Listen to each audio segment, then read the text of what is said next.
About that time of the week when we talk about some comic books. So let's hit it up with some picks from the rack.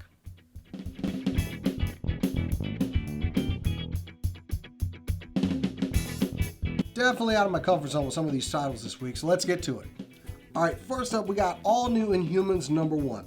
Now, of course, Marvel's looking to use the Inhumans as a kind of replacement for the mutants, even though it looks like they're kind of getting the mutants back on track. But this book is pretty much an X-Men book. The Inhumans play the mutant characters in here. People are afraid of the Terrigen Mist infecting them, which is kind of what we're seeing with the television series on S.H.I.E.L.D. right now, so it's not too much of a stretch. I do like that Crystal's back. Honestly, Gorgon in the wheelchair and everything is kind of boring me. I kind of want him to get back to his normal strongman self. And I swear, and I'm not sure on this, is Grit just Hellion? I don't know why he's with the Inhumans, but it's basically them teaching a new class of Inhumans, young ones. It's the X-Men, for God's sakes. They're just using Inhumans. So, I mean, it's a decent book for now. I'm gonna catch up with issue 2, but with such a pretty much recycled storyline, I don't know how much longer I'm going to keep up with it. Also starting up this week, Daredevil #1. Now we see Matt Murdock's got him a new set of clothes here and a new sidekick called Blind Spot. I actually thought that was Gambit at first on the cover. But yeah, it's got him training this new hero. Of course, he's trying to balance out duties of being Matt Murdock, the lawyer, and Daredevil, the butt-kicking vigilante. The artwork in this book is really interesting, and I like it, honestly. It's very black and white with splashes of color through it, and that's something I can get behind. I normally don't see Marvel taking risks like this, but you know what? This is a decent book to pick up. So yeah, it also resurrects one of the creepiest Daredevil villains of all time. Yeah, seriously. Kind of surprised at the end there, but check it out. And DC gets my rage again with Midnighter #7. Look, I've liked Midnighter since The Authority. He's a bad character and an awesome fighter. And I just feel like he's been mishandled by DC. This was supposed to be a fight between Midnighter and Prometheus, and it was a huge disappointment. I'm telling you right now, this was disappointing. I mean, come on. It seems like they don't want to handle this character the right way. I want to see more out of Midnighter, and honestly, I think this is the last time I'm picking up this book because this was just very disappointing. Something good this week, Star Wars #13. Now this is part 3 of the Vader Down crossover.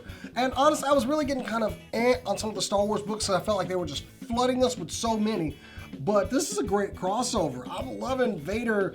I mean, we don't get a lot of Vader in this, but we do get a lot of interaction from our main characters and some of the characters from the Vader comic. And it really works. I like it.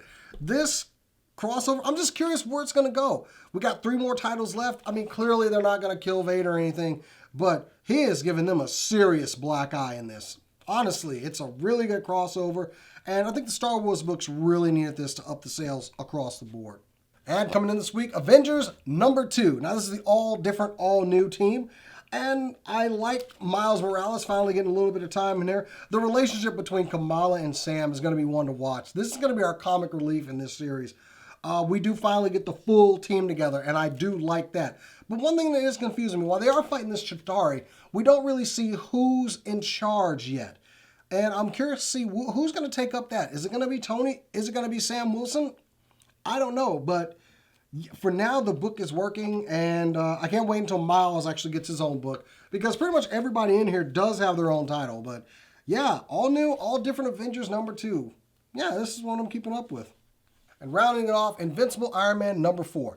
Now, I have never been really a big Iron Man fan, but I love the depiction of Tony in this book as he continues his battle with Madame Mask and the relationship with the new improved Doctor Doom. Good book, and it's just got him trying to balance out his normal life too. It's got some good humor, and the new armor is really awesome in its versatility. Honestly, you got to see everything. I mean, you've seen the armor, how modular it is. It gets even crazier in this one. This is good. I'm loving the new armor. And as far as Mary Jane being on the cover, a little bit of bait and switch. I mean, yeah, there she is with the Stark badge and everything, but none of that happens in here. So I guess, yep, Mary Jane's going to be with Iron Man until she and Peter get married again or something. Tony's just got it for redheads, I guess. Anyway, guys, that's it for me. Make sure you like this video, subscribe, check out the show, check out our buddies over at cinelinks.com and the Father Gamer podcast over there. But until next time, guys, I'll catch you next week.